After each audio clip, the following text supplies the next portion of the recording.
All right, I think now's a good time to get started. We can have a few more people joining us as we go over a bit of our intro. So thanks again for joining today.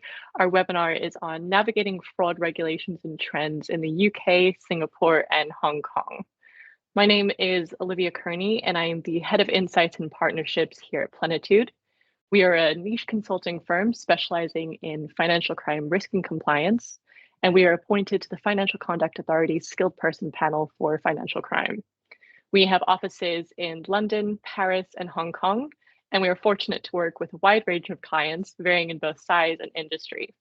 Our aim is to help clients meet their regulatory obligations and reduce their fraud and financial crime risk by providing deep subject matter expertise through our advisory and transformation services. We do have a lot to cover today, so before we get started, let me run through the agenda and a few housekeeping points.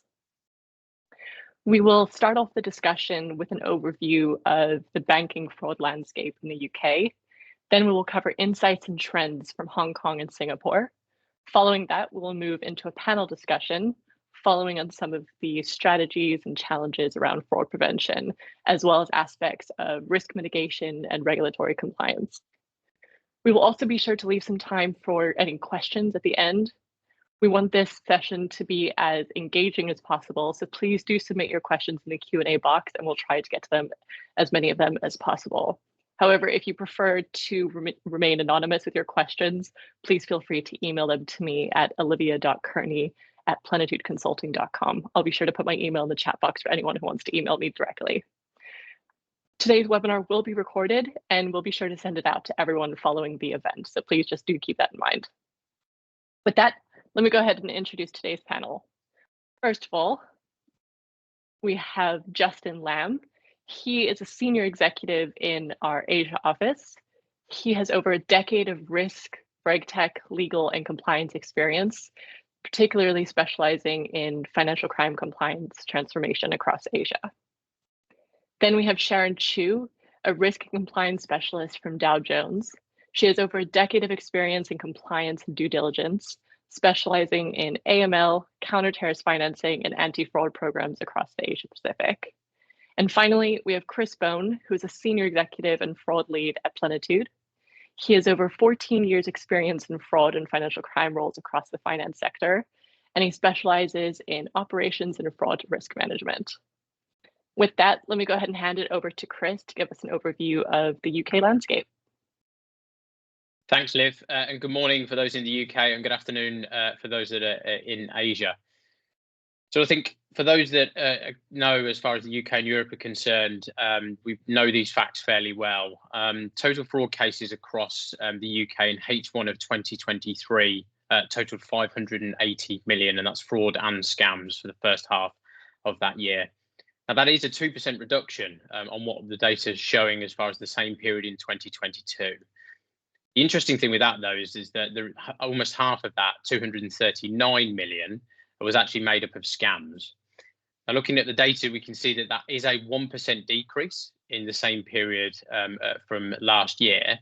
But what we actually saw as far as that was from a value perspective, but what we saw from a volume standpoint was there was a 22% increase. And what that's telling us is that fraudsters are really targeting customers from a lower value perspective, but there are more cases that are happening. And it's certainly something across the UK that a lot of organisations are now saying is getting to absolute endemic levels. The other interesting facts that certainly circulating around the UK at the moment is that there is a belief that less than 1 in 7 fraud cases are reported to the police, and it's crimes across England and Wales is now 41% of all crimes that are specifically logged. Fraud is obviously in the news quite a lot as far as media outlets are concerned, and they cover that fairly significantly. Liv, if you just want to go on to the next slide for me.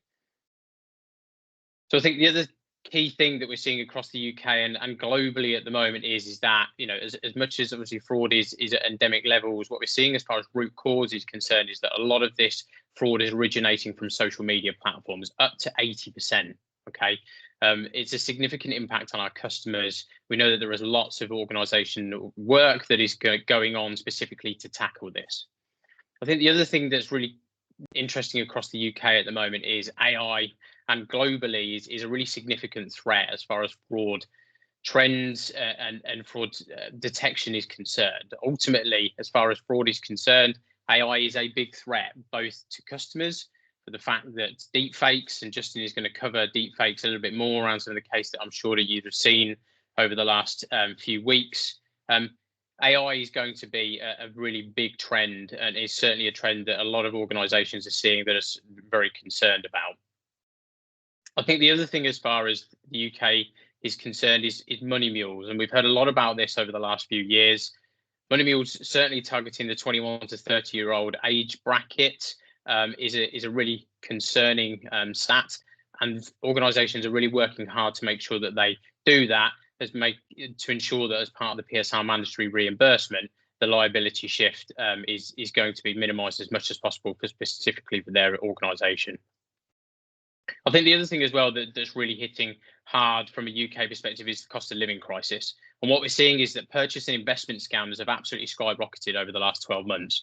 Whilst we know that inflation figures are now down to circa 4%, household budgets are still really squeezed.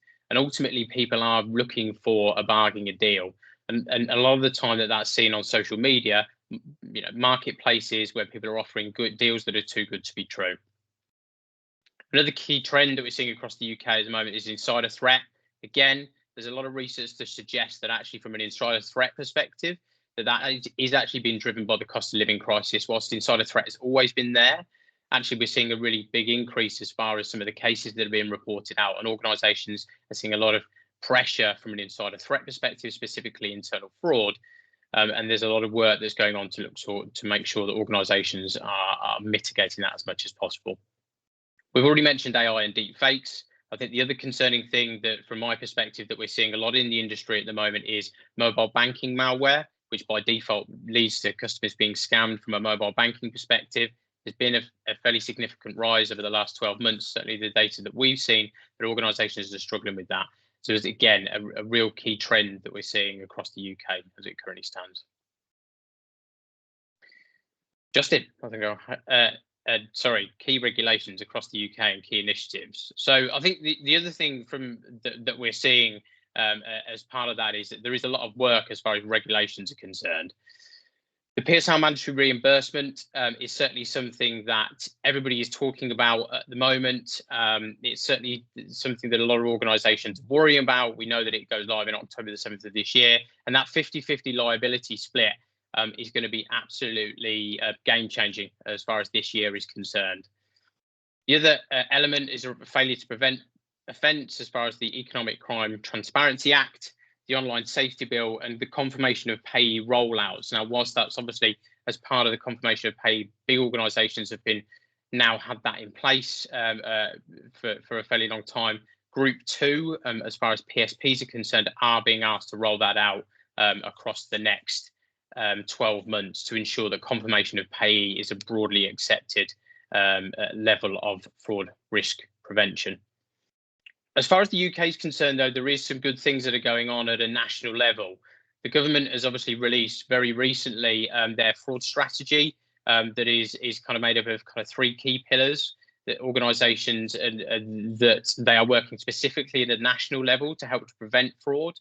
The Home Office has recently introduced the Stop Think Fraud campaign. I'm sure that everybody would have seen as far as LinkedIn is concerned, as for the adverts that are now coming out on TV. That's being driven really hard as far as one of the pillars as far as the government fraud strategy. Organisations like Stop Scams doing some fantastic work at a national level on policy. And I know that there's a lot of work that's been done as far as the Labour Party's been concerned as far as their manifesto into the up and coming election, what they're going to be doing to if they get into government with the election this year, what are they actually going to be doing around, the fraud problem that we have? And we've obviously got the online fraud charter that's been signed up to by the tech companies that within the next 6 months, we're hoping to see some significant impacts as far as the elements that are causing the fraud across the UK are concerned. I think Justin is going to give us now a bit of an overview from a Hong Kong perspective. Justin, over to you. Thank you, Chris. Good morning for my people in UK and good afternoon people to audience in Asia. So Thank you for Chris for a great introduction on UK side, and he also set up a very good stage for us to further talk about and discuss about Hong Kong and Singapore and also APAC. So looking at similar to the what Chris covered for Hong Kong, we'll cover some data points. In Hong Kong, we have already seen in 2023 we see over 40,000 cases deception record, compared to 2022, over 40% has been increased in terms of the deception cases. 70% was reported as internet related, so cyber fraud. Total amount involved is talking about 9 billion Hong Kong dollars, which is around 1.2, 1.3 billion US dollars. And they are around like 360,000 alerts have been generated from the scam meter. So, which is a good number to take reference on. And then we can go to the Singapore one. In terms of the numbers, we saw that it's very similar. Over 40,000 cases have been recorded in 2023. Over 40% is very similar in APAC, for over 40% increase when compared to 2022. On average, we've seen that there is around 30,000 losses on average, Sing dollars, which is around 10,000 US dollars. And the total amount is 651 million Sing dollars in total in aggregate in 2023. If you do the math, it's slightly less than Hong Kong, but it's still a large number. And therefore, over 85% are job-related scam, e-commerce scam, fake friends call scam, and some investment scam, which I will talk about later on the trend and also some case study that we have seen in Asia Pacific. Move to another slides. We saw there's some news, as Chris already mentioned some hints a bit.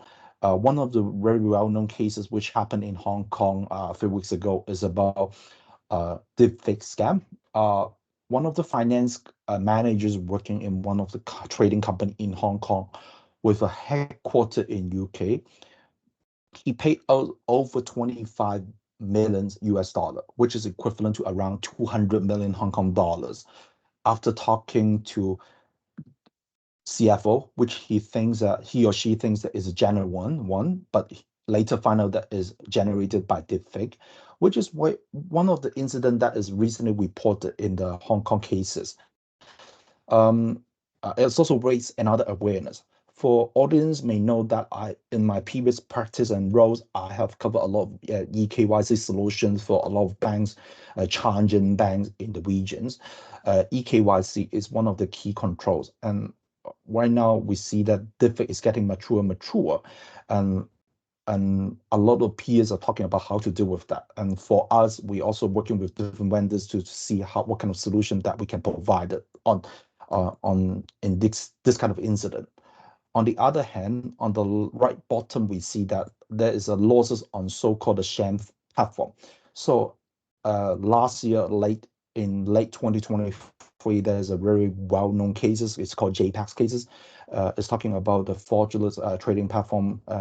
They call it a scam platform for trading crypto asset and also other virtual asset.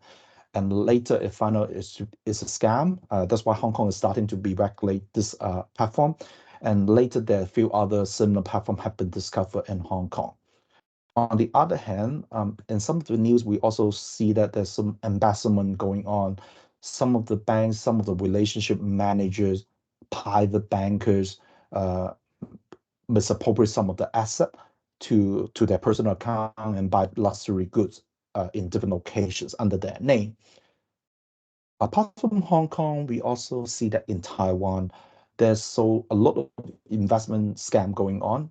Just in 2023, there's an investment scam which cost around 400 million new Taiwan dollars, which is equivalent to around 1.2 million 12 million US dollars, around that. So it's not some fraudster. They set up Taiwan's company and claim to be a very legitimate and regulated in Hong Kong, and it attract a lot of investments from different like wealthy people, banks, pension funds, private bank, etc. And at the end, it turns out to be false. And of course, the company doesn't they closed down and ran away. So people are very cautious about that. And we saw similar cases happening in other jurisdictions like Thailand, Malaysia also.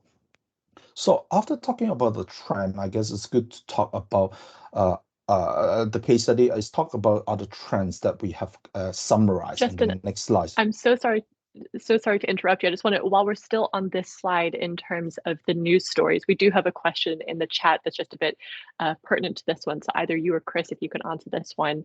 In terms of the deepfake scam, do we know the route that the victim took to set up the video call, or how the fraudster managed to set them up for the call?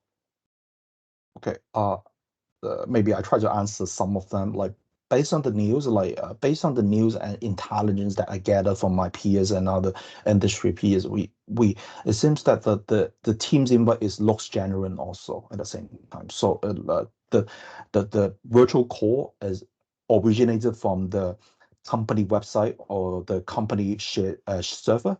We don't know whether someone bypassed that, but it looks genuine to the foster, to the finance managers. And all the people who are sitting in that room, the so-called the DFIC CFO and other senior leaders that we have seen, we know that is also using the genuine emails within the organization. So this is how I see it. But right now, the police haven't disclosed too much information. I guess it's still in investigation. But I guess for next step, when we get a more, and after talking to more people in the industry, I guess for Plenitude, for us, we will write some white paper about this once we have more information. And maybe Chris can share more in the later sections. Thanks, Justin. So you heard it here first. Look out for that paper coming soon. All right. I know you wanted to discuss the trends first. There we go. Yes, thank you, Olivia, and thank you for the questions. And then going forward, we talk about trends. Actually, this trend is very similar to what we've seen in UK slides. There's also the fixed scam that we talk about, the law enforcement scam and the investment scam that I just covered. For example, the Taiwanese case. One thing I want to highlight is in Hong Kong, there are two scams that are slightly different from what we've seen in Europe. The one is called KOL scam, fake social media account scam, and also something called fake medicine scam or religious scam. I will talk more on that. So for the KOL scam, because of COVID, I guess everyone knows that most of the transactions have moved to do it in the cyber means, like through the electronic means. So recently, there's so many Forster, they claim to be KOL on key opinion leaders on different things, investment, cryptocurrency, gold investment, stock investment. They even have some new products they claim to be very with a very high value, which could be sell for very high value in the future. So they set up so many fake social media account, and they just persuade people to buy it from them and deposit money. And one of the example I can tell you, some people just set up a fake store by selling fake diapers. So, but at a low price. So as Chris said, sometimes it's too good to be true. So people just deposit money and the fraudster just went away. Although it's not just talking about diapers monies, but still, if you do the math in aggregate, it's still a lot. And another point that is happening in Hong Kong, which is very traditional scam, is about fake medicine scam and also religious scam. For people in Asia, they may be familiar, but for Europe side, fake medicine is some fraudster. They persuade people saying that, oh, I got some very good herbs and it should be like very expensive drug, which is very good for killing a lot of diseases. So they try to treat the elderly and hope them they will buy it. And the elderly thought that it was good drugs, it's good for health, and they could sell it for a fortune. This is one of the typical scams that we see in Hong Kong.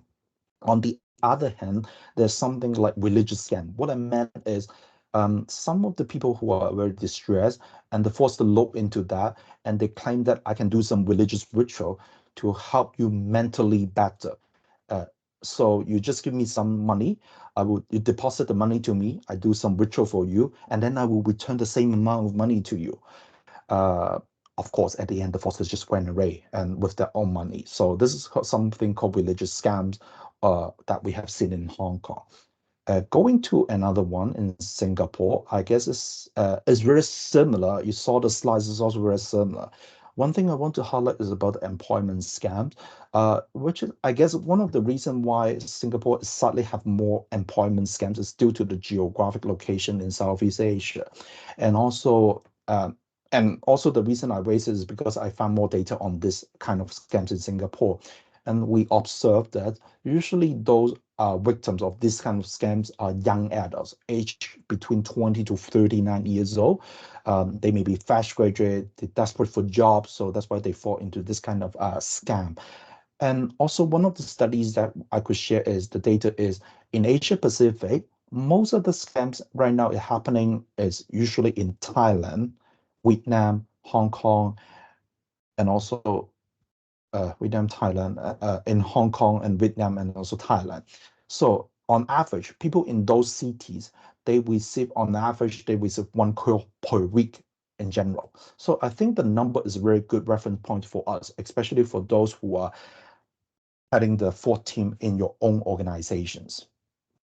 So we move to, lastly, I want to cover a bit on the initiatives, key initiative in Hong Kong and also in Singapore. In the recent years, the Anti-Deception Coordinating Center has been set up already, so is working closely by the Hong Kong police, by the major banks, and also the regulators. The purposes for that is to suppress any suspicious transaction when they receive any inquiries or reports from the victims, so they could do whatever they means to minimize or mitigate the loss of the victims with the coordination with a lot of banks. So some of the time, the response time is usually around, on average, is around 2 to 3 hours. This is kind of agreed among all the peers in the industry.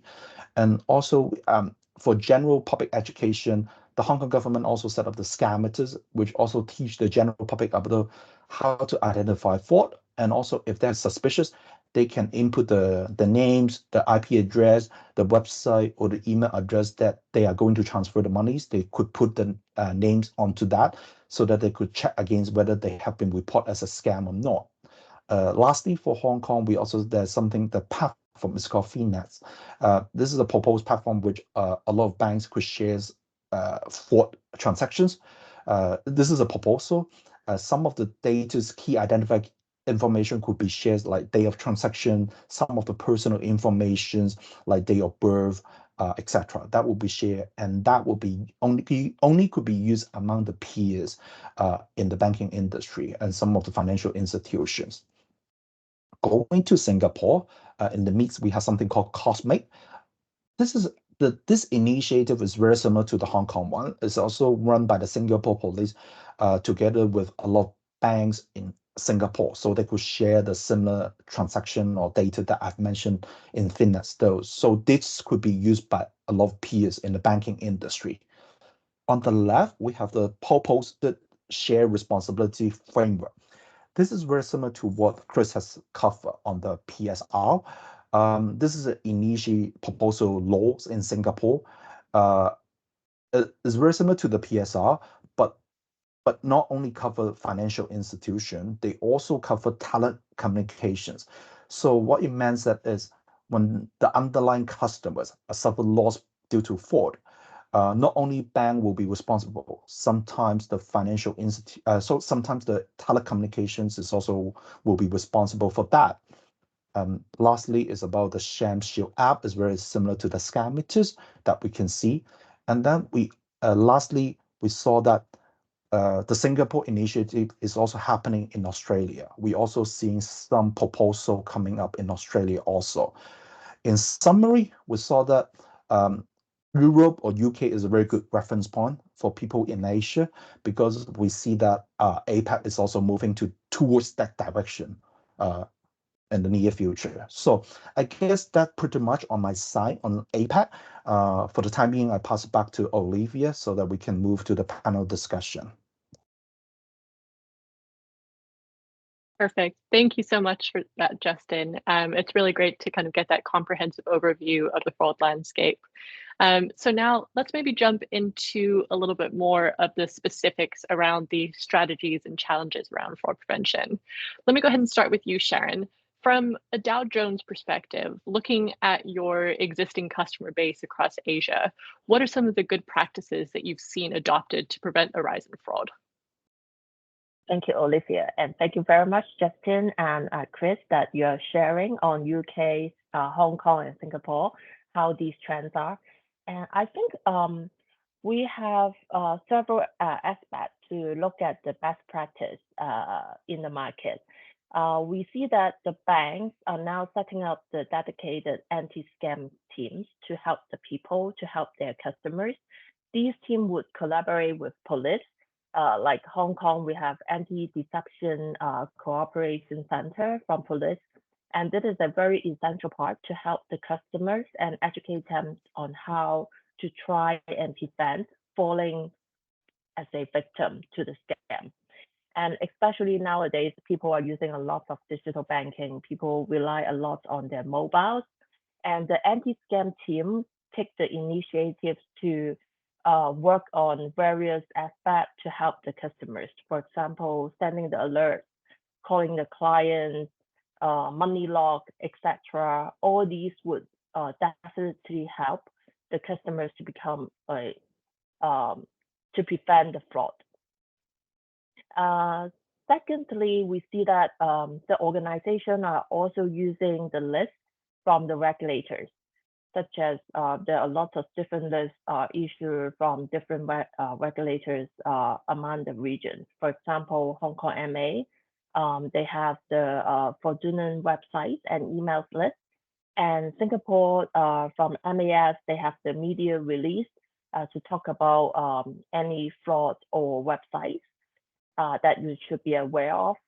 And from UK, we see that the Action Fraud News and Alert, or like Serious Fraud Office, they have the press release as well. So all these lists generate from the regulators would provide the awareness and education to the customers and colleagues on the most up-to-date fraud or scam trends. So this is really important that the industry or the organization can keep using this list to understand what fraud controls they have in place to mitigate these type of scams, and if they need to improve their fraud controls in specific areas. This also helps them as a good use case for investing from either their headquarters or at a board level to ensure that the right level of focus is being gained from the senior management within the organization. So the other thing that we see that usually like the banks or FIs, the financial institution, they will have the financial crime team, they will have the anti-money laundering team, and they will also have the fraud team. So how these teams can work together or collaborate more, can work more closely together to work on the alert management or the joint investigations to help prevent these fraud. This is also very good to work on, especially if we are talking about money mules, how to protect the organization from operating the accounts that may be deemed as these type of fraud. So the other elements that we see is utilizing both fraud and financial crime data together to understand whether this customer's account is being used as per the original intent use, or the KYC data can be a very powerful tool to understand the activity on the account and help the fraud teams to use these data to reduce the false positives and help the investigations work a lot more effectively. So last but not least, the technologies that we are talking about nowadays. We all understand that if there's no technologies behind, if there's no AI involved, it is very hard for the banks or FIs to monitor all these transactional monitoring. So the fraud detection, the technologies involved is really important to analyze all these transactions and patterns and enable the banks to detect any suspicious activities. So we really see that the AI has to involve a lot to play a very good part in the fraud prevention. And these are what I would love to share for the best practice. Thanks, Sharon. That's really helpful. So staying in the Asia Pacific region, we've seen that Hong Kong has a rapidly digitizing economy. So Justin, from your perspective, how do you think that organizations can work to strike this balance between implementing robust fraud prevention strategies without stifling innovation across organizations and significantly interrupting a customer's ability to actually use the products? Thank you, Olivia. There are a few points that I could share. One is implement a risk-based approach. What we've seen in the past and from my previous experience, a lot of organizations, they apply the one-size-fits-all approach to all customers. So there are goods and bads. The good thing is you apply the most stringent requirement to all customers. But on the same side, on the other hand, is the customer experience will be called into questions because some customers will find that is a bit troublesome, may not be satisfied about doing the transaction if there's so many questions asked around that. So we have to take a balance on that. And this is not only from my observation, it's also we heard that in the region, a lot of regulators also saying that you have to consider the risk-based approach. What it meant is high-risk transaction, you apply the stringent approach, but for low-risk transaction, you can apply the streamlined approach. They will also reduce the troublesome that you brought to the customers, while you can also having a very effective fraud risk management framework. The second point is what Sharon has already touched on. It's about the IT point. It's about technologies. We have to embrace advanced technologies. Although sometimes like deepfake is scary, that we can see that is how scary it could be, and also it's getting mature and mature. On the other hand, it helps because many organizations, from our experience, we also work with different partners.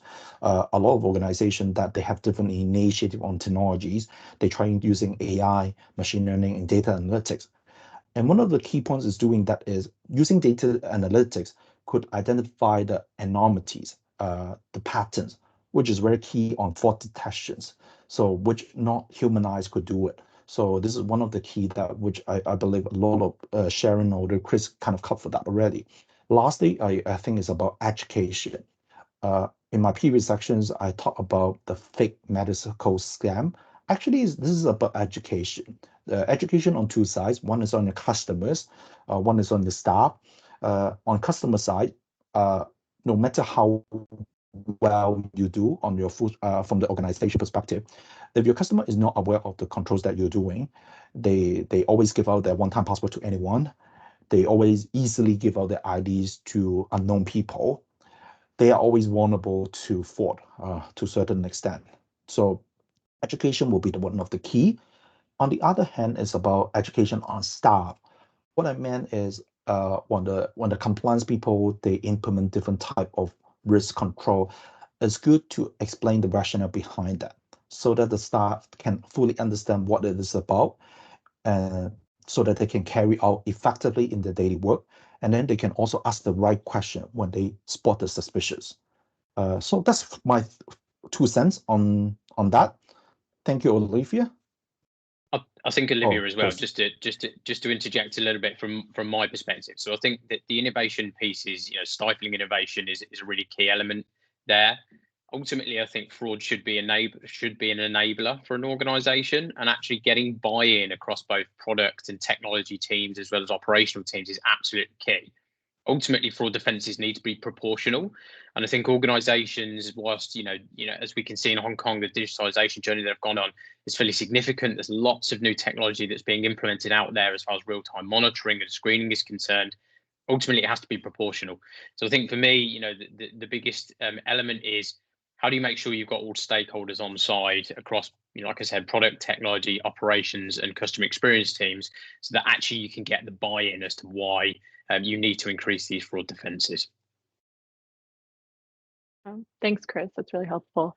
So, Chris, let me go ahead and just stay with you for a moment. So taking things back to the UK, the payment systems regulator has imposed the mandatory reimbursement requirements, which is coming into force in October of this year. What considerations do you think that financial institutions such as banks, payment service providers, electronic money institutes, et cetera, should be prioritizing when it comes to enhancing their risk and control frameworks in order to prepare for these new requirements? So I think it's absolutely multifaceted. I think that if you look at it from a big bank's perspective, tier 1, tier 2, a lot of these organizations are going to be very used to, if you've signed up to the CRM code, they're already going to be paying out on some of these cases already. I think for the smaller PSPs, this is going to be a really interesting time. And, I think for me, the first element that they need to be considering is what are the financial implications of this regulation that's coming in for them?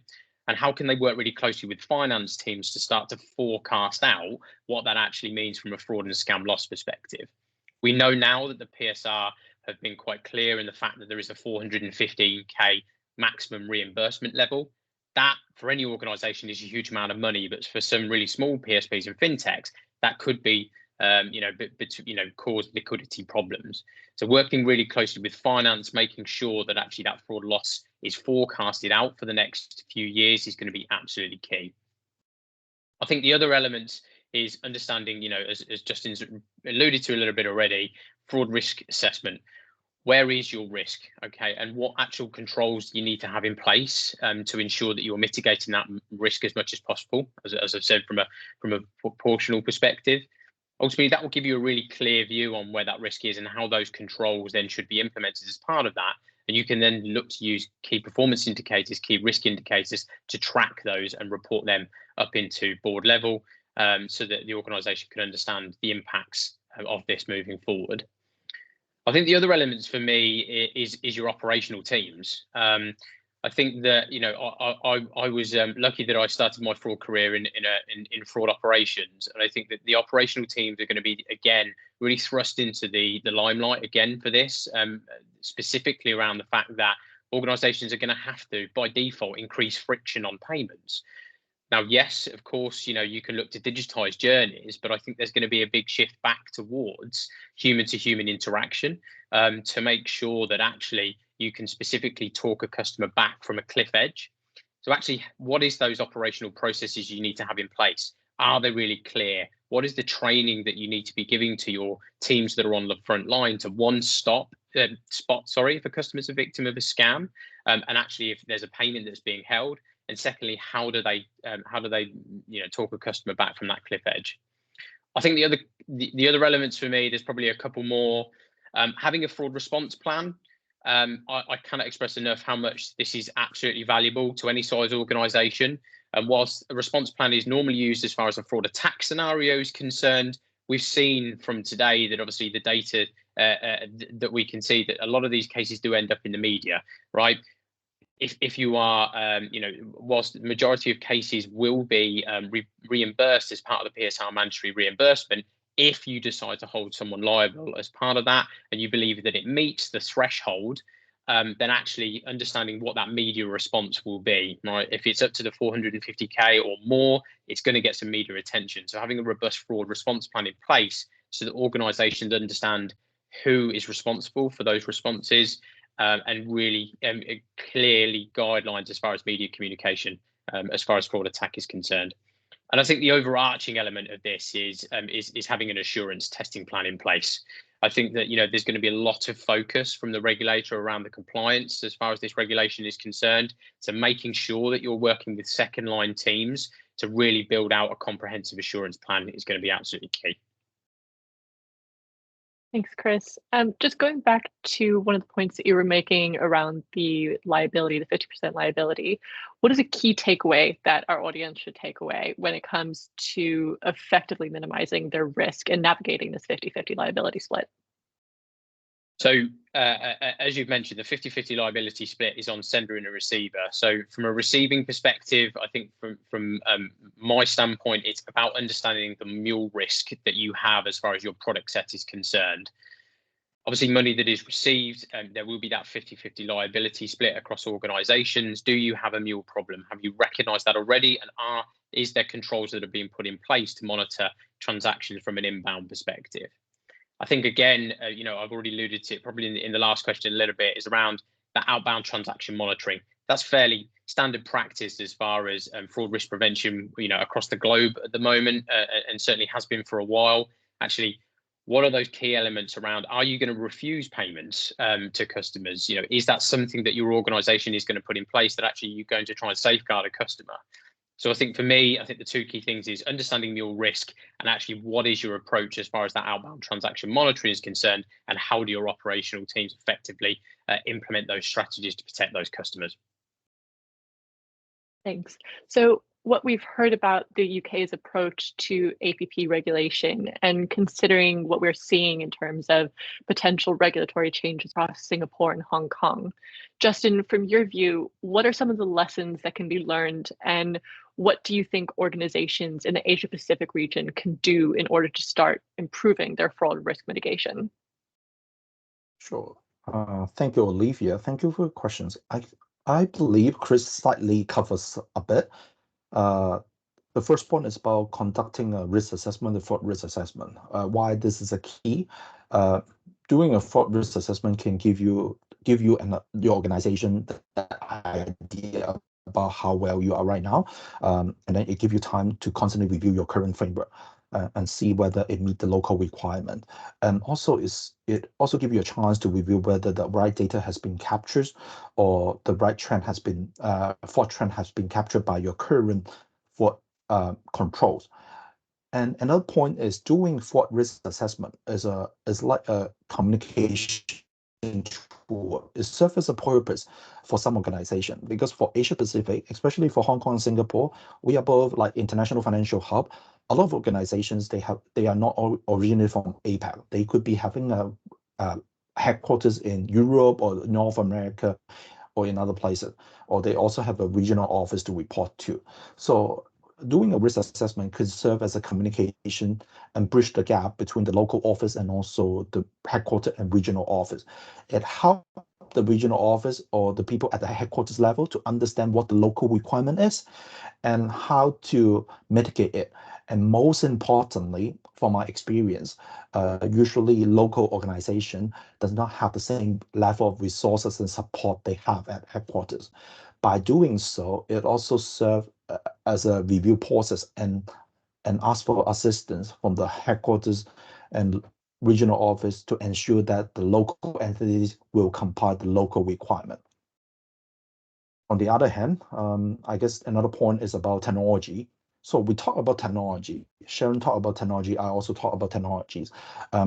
Using AI data analytics will be the trend. Deepfake is scary, as I said, but we also need to use technology to combat with the technology. So right now in Hong Kong and Singapore, there's so many initiatives. The government, the regulators, they have different types of subsidies or sponsoring for organization to apply. So if you have ideas, you can always work with the vendors that you like and then apply for subsidies. So one good thing is you can consider and enhance your control at the same time while you have some subsidies. So this is one of the initiatives that we can talk about. And also about, for my experience, I work with a lot of challenger banks in the regions.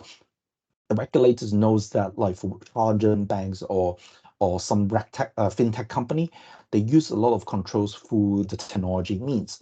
So they always improvise and have a lot of new ideas, which the regulators in the region is very welcome. So if you have a new idea, if you have something new controls you want to have a try, feel free to come up with a plan. You can work with the vendors. I worked with that before, and then apply with the regulators and have your solution or initiative to be tested within the sandbox testing, which is a safe environment. And by doing so, it also benefits the whole society, whole industry. So I guess that's pretty much the key takeaway for people in Asia Pacific. Thank you, Olivia. Perfect. Thanks so much, Justin. So I do have my next question for Sharon, but I've seen that we have a question in the chat box that was related to Chris's previous point. So Sharon, I promise I'm about to get to you, but let me just quickly jump to Chris. So in terms of what you were talking about, are you seeing that banks are planning to allocate any of the cost of the PSR reimbursement of mules to the AML teams or fraud? Do you have any insights that you can offer on that? Yeah, so I think by default it is going down as an OPEX loss, so fraud loss. As far as that's concerned, there is obviously the ability in there for organisations to charge an excess to customers from a specific claim perspective. It's yet to be seen. I think organisations are holding out, if I'm honest, to understand what the rest of the pack is going to do as far as excess is concerned. But yes, the organisations are specifically planning for this to go down as a fraud loss in their operation expense budget. Great. Thanks, Chris. Okay, so now, Sharon, coming back to you. We've covered a lot today from the regulatory and industry viewpoint, but I want to change up our perspective a little bit and look at the topic from the view of the data provider. So from either your view or that of Dow Jones, what do you think organizations could be doing better on the IT and systems side of things? I think constantly review the system and the list that you're using. How often is the system updated? And ensure that the teams that look after the fraud system have a strong governance framework in place so that the system performance and the monitoring for these performance can have a framework that they can follow. And another point is the algorithm, because we also touch on AI in this section. So the algorithm is always changing, especially if you see that how the fraud they have been occurred in different ways. They change a lot as well. So how the algorithm can pick up and identify the potential problems, it really needs the technologies to help the system to help to change and update the algorithm. So for instance, like any unusual transactions or spending behavior will trigger an alert, require the customers to verify the account activity. And if the algorithm is not adjusting, if, for example, the customer is visiting a foreign country every month and confirms that every purchase they made is legitimate, whether the algorithm will continue to flag these type of transactions, whether there's any system in place that can adjust these type of algorithm. I think these are really important, especially when we are talking about machine learning. How much would that be in place? I mean, what is the level and how to balance all these when it comes to play? And last but not least, I think utilizing the skilled SMEs to conduct the independent assessment on your technology performance and how you can use the best practice to improve this. This is also very important. If you can have a third party to conduct an independent assessment, it will definitely help your organization. Thanks, Sharon. I think it's really important to. Oh, great, thank you. I think it's really important to look at things in a very practical way and to pull out some of these tangible takeaways. And I think you really laid out some key measures that organizations should remember to take. So I do have a long list of questions that I can continue to ask our panelists all day, but I am conscious that I promised to make this an interactive session. So please do just start populating your questions in the Q&A box. I've got 2 more key questions that I would like to get to our panelists, but then I would love to get to our audience questions. So please do start sending those through. Justin, so this one's for you. In your summary earlier at the beginning of the webinar, you pointed out a company's $25 million loss from a deepfake scam. If we're looking at things from regional differences, how do you think that Asian cultural norms could potentially impact organizations and regulators in protecting against scams like the law enforcement scams? Specifically, I'm talking about how might the tendencies affect people's willingness to report suspicions or concerns? Thank you, Olivia. You make me nervous because I'm speaking from an Asian perspective. Like, this is a very interesting example. I try to think about myself. If I put myself in that person's shoes, I don't know, like I just try to be improvise. I maybe fall into the same track because what we've seen that like we have a genuine email, we have a genuine Teams meeting, virtual meetings coming from within the organizations. The people that we met are genuine CFO or seniors leaders. From the Asian perspective, if we have already gone through all the protocols, I believe from Asian colleagues, we rarely ask about that. But I try to be hindsight about that. Given I personally believe that like 25 million US dollar transaction within a day or two is not very normal for a lot of organizations. Is a lot of money. It's like I believe we could do better by asking more questions. No harm to speak up. I guess after the call, after the so-called genuine virtual meeting, we could definitely have some calls. By calling their desk phone, by sending email confirmations, and even for that, I guess no harm to get different level of confirmation from different sources to ascertain the request. So my last takeaway will be education on your colleagues. I believe like closing this gap is very hard. You could not do that within a short period of time due to cultural differences on this. I think we educate about asking people to speak up. Sometimes no harm to asking too many questions. Also, we can speak up more when you find that they're suspicious. That's how I see it and how to close the gap between the cultural differences on this kind of incidents. Thanks, Justin. I think it's a really important point to talk about when, we're talking a lot about these things in theory, but when looking at them from a practical perspective, I think it's really important to kind of touch on, the importance of education and case studies, which leads me into a perfect segue into my next question for Chris. So Chris, can you share with us some of the key lessons and case studies from what you're seeing in the industry and how that impacts some of the firm's abilities to manage their fraud risk effectively? Yeah, absolutely. So, part of the elements that we offer from a Plenitude perspective is around independent assessments. What we're doing is we're doing a lot of work with organisations specifically around their fraud risk mitigation stances and giving them an independent view as to what we believe that is as far as best practice across the industry is concerned. What we're seeing a lot of the time is that organisations are not using data effectively enough. Okay, so understanding what the data is telling them and actually then translating that into from a controls perspective around how to mitigate those frauds that they're seeing from a trend standpoint. The other thing that we're seeing a lot of the time is overcomplication as far as fraud controls are concerned. A really good example is a client that we've worked with very, very recently. We're struggling with operational caseloads. They're looking to reduce kind of budgets from a fraud loss perspective, so to put more customer friction specifically into their processes.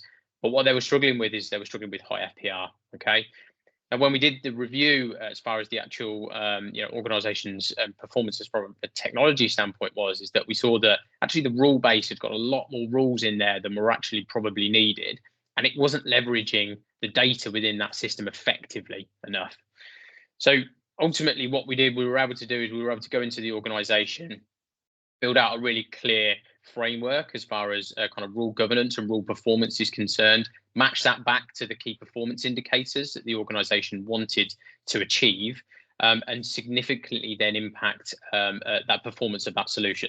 That in essence resulted in a 10% increase of fraud detected, but actually had a 20% reduction as far as customer interruptions were concerned. So really big impacts, but ultimately just being really using data to be able to tell the story and make sure that the rules are as effective as possible. Yeah, thank you. That's helpful. All right, I've got a couple questions that have been emailed to me, so I will go ahead and start with those ones. Chris, this one's kind of putting you on the spotlight for right now. You've worked in fraud for 14 years now. How has fraud changed over the years? Good question. So I think, as I alluded to, I mean, I was lucky enough, and I say lucky enough to start in a fraud operations role, taking calls from customers, who'd been victims of fraud and also fraudsters as well. I think, and I'm biased, the best fraud prevention people come from operations. But I think ultimately what we've seen is a huge shift in social engineering. You can have the best technologies in the world, you can have the best strategies in the world, and you can have the best rules in the world. But by default, we as humans are all very, very susceptible to either emotional blackmail and social engineering. So what we've really seen is the fraudsters used to target banks back, like I said, when I was on the phones working in kind of investigations roles, they were targeting the banks. Yes, there is still a bit of that is obviously done, but actually what we're now seeing is by default, the fraudsters are preying on the customers because they are the vulnerable element to it, and actually enabling them to make those transactions. So they're targeting the customers now instead of the bank. And by default, that just means that it's a lot harder for organizations to spot when a genuine customer is actually intending and has not been socially engineered to try and make that payment. So big change, like I said. But fraudsters targeting banks, they're now just targeting customers. All right. So do you have any predictions in terms of how you think fraud attack vectors could change over the next 3 to 5 years?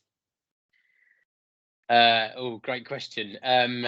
Thanks for whoever's emailed that in. I think whenever you give fraud predictions, people always come back to you in kind of a couple of years' time and said, you said this would happen and it never did. So I'll have to be really careful as far as kind of what I predict.